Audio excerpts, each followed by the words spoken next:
Good morning, sports world. Today is September 9th, 2013, and you are watching Topic of Discussion with this sports maniac, Trevor Peele.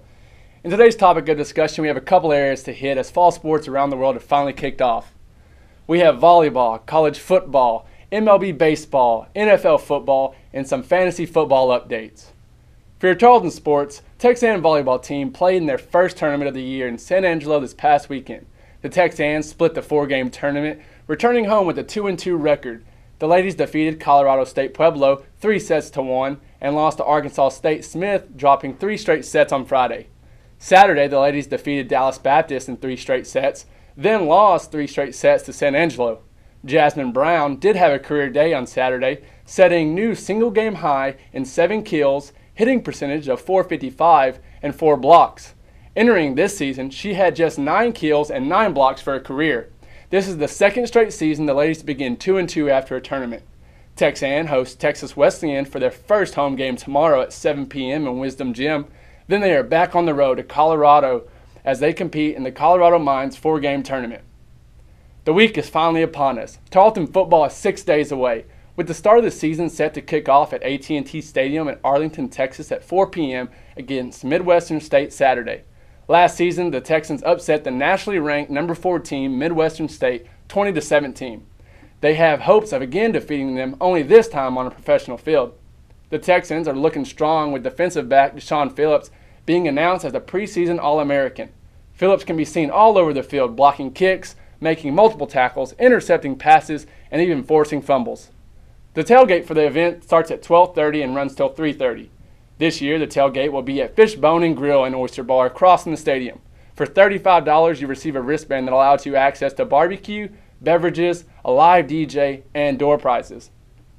Tickets to the game are $10 for students with their school ID and $25 for an adult. We hope to see you there, as this is the second time AT&T Stadium has hosted the LSC Football Festival. For more information, call 254-968-1832. In college football around the world, we have some scores to remind you of. Number 7, Texas A&M defeats Sam Houston 65-28. Manziel threw for 403 yards, 3 touchdowns, 1 interception, and a rushing TD, and gave out no autographs this time. Number 6, South Carolina falls to number 11, Georgia, 41-30. Georgia quarterback Aaron Murray threw for 309 yards and 4 touchdowns. Jadeveon Clowney, defensive end for the Gamecocks, was shut down by the Bulldogs. The top prospect for the number 1 pick in the 2014 draft could be seen on the sidelines on a crucial 4th and 2 for Georgia. Let's hope that Heisman favorite isn't just all hype. In saw them off news, the number 15 Texas Longhorns get destroyed by BYU 40-21. Taysom Hill, quarterback for BYU, rushed for 259 yards and 3 touchdowns. Not threw 4, rushed 4. Yes, the quarterback. Who said the quarterback could only throw the ball? The team totally rushed for 550 yards.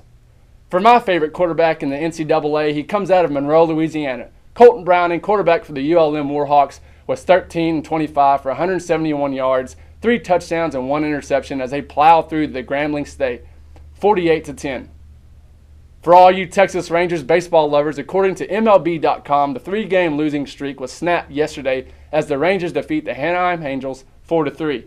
With the Oakland A's also winning, the Rangers stay a game and a half back from them in the division.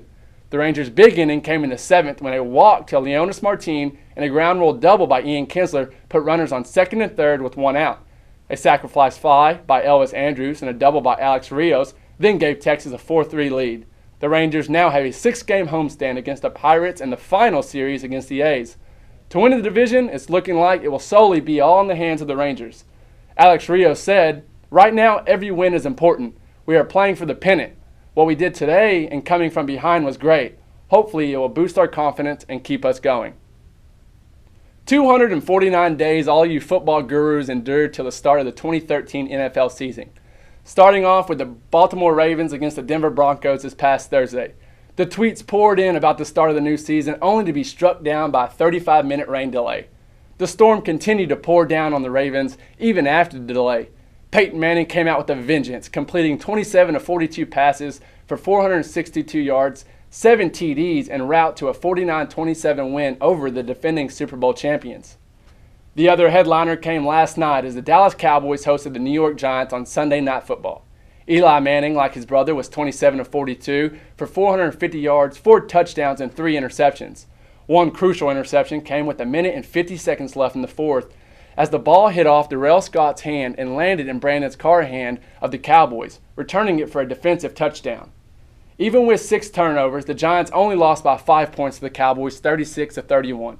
It wasn't the best win for the Cowboys, but it still falls in the win column.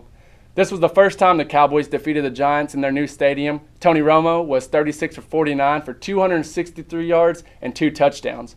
Don't miss tonight's doubleheader. Philadelphia at Washington begins at 7:10, and right after, Houston at San Diego tops off Monday Night Football in Week 1 at 10:20 p.m.